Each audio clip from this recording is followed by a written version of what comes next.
In this video, I want to talk about Helfenburk Castle, which might interest you if you played Kingdom Come Deliverance, because the castle is connected to some historical figures, nobility and factions, which were either already mentioned in KCD or might be in the future games. We visited the ruins of Helfenburk in the first half of June with my friend Jakub. If you would be interested, I showed our journey to the castle in the last video.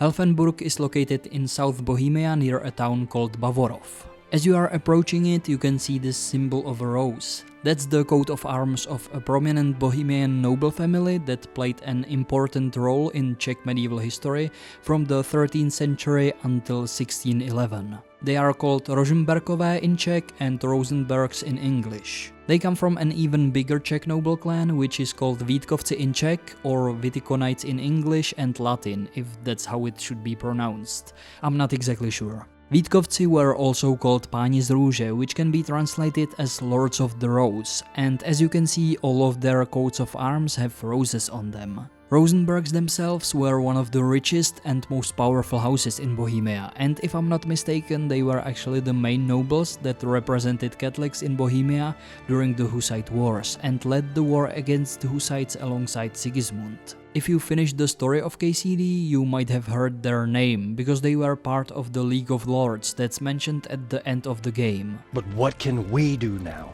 Sigismund has the League of Lords behind him. Otto von Bergolf, Heinrich von Rosenberg. The situation has gotten completely out of control. Now even the nobles of the League of Lords are realizing that Sigismund wasn't the right choice. Another historical figure that's mentioned right at the start of KCD is Charles IV. Charles IV, King of Bohemia and Holy Roman Emperor, had a long and successful reign. After he was crowned Emperor of the Holy Roman Empire in 1355 in Rome, Charles and his wife stayed in Pisa on their return journey home. However, a rebellion broke out there and the palace where the imperial couple was staying was set on fire, forcing Charles and the Empress to save their lives by fleeing in their night clothes. In the following days, Charles suppressed the rebellion and had 7 of its leaders executed.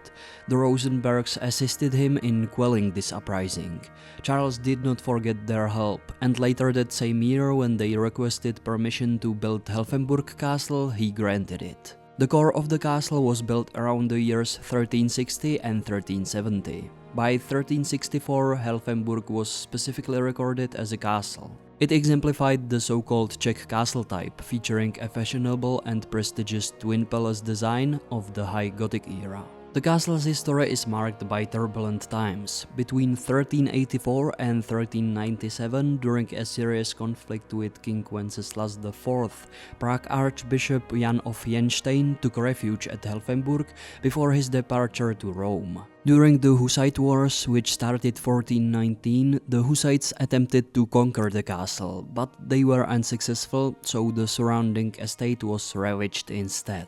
In 1468, urged by papal legate Rovarela, John II of Rosenberg joined the rebellious Green Mountain Alliance, which consisted of the prominent Czech Catholic nobles and towns. This incited surrounding towns loyal to the Hussite king George of Poděbrady to oppose him. These towns waged a small war against Helfenburk, prompting the castle garrison to be reinforced with 60 shooters. Such a domain did not benefit the Rosenbergs much, and in 1475 they sold Helfenburk along with Bavorov and adjacent villages to the Strakonice Grand Prior Jan of Schwamberg, who then sold it 3 years later to Václav Vlček of Čenov. He held the castle for a relatively short period between 1477 and 1484, but managed to modernize and strengthen its fortifications. Vlček was a professional warrior who even wrote a military textbook after 1490.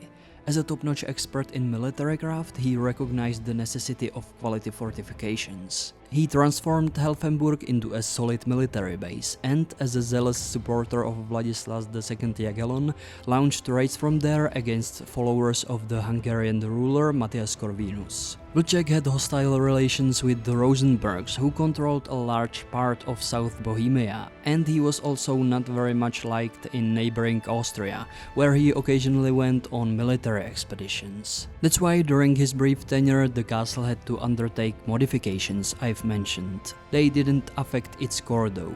Rosenbergs quickly sought to regain control of Helfenburk. They persuaded Jindřich Pryshenek to buy the castle. Jindřich borrowed the necessary money for the purchase, 8,000 gold coins from the Rosenbergs, and immediately pledged the castle to them. In 1503, the Rosenbergs redeemed the castle and the estate. By that time, Helfenburg's military significance has declined.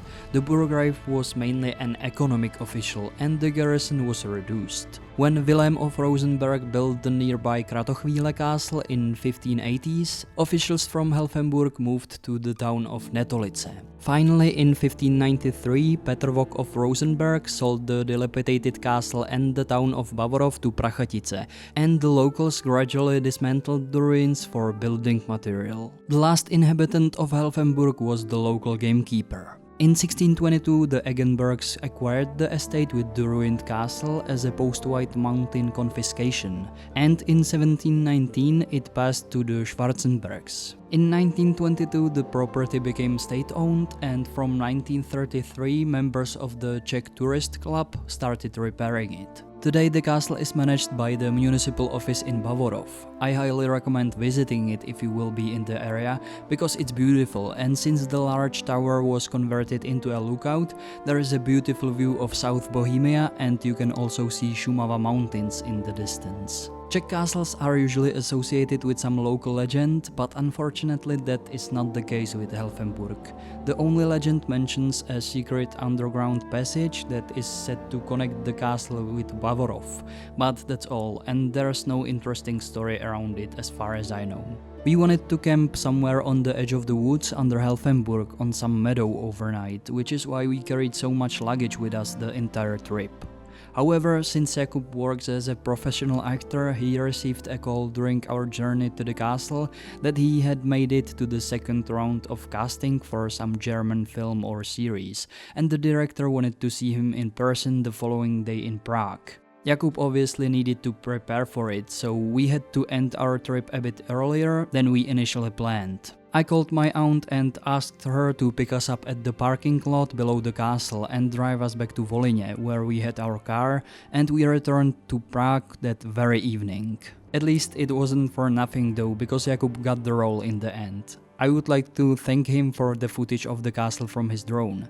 If any of you are interested in his work, you can follow him on Instagram or subscribe to his YouTube channel. By the way, I recently visited Landstein Castle with my family, so if you enjoyed this video, let me know in the comments, and I might make another one about Landstein in the future. Other than that, I plan some videos about KCD for the near future. I should also mention that most of the information I used in this video comes from a book titled The History of Castles and Fortresses in Bohemia, Moravia and Silesia. I bought it maybe 10 years ago, and I have to say it's really well done, though I doubt it's available in English, unfortunately. It's actually not available in Czech anymore either, as far as I could find. So that's all from me for this video. Thanks for watching and see you next time.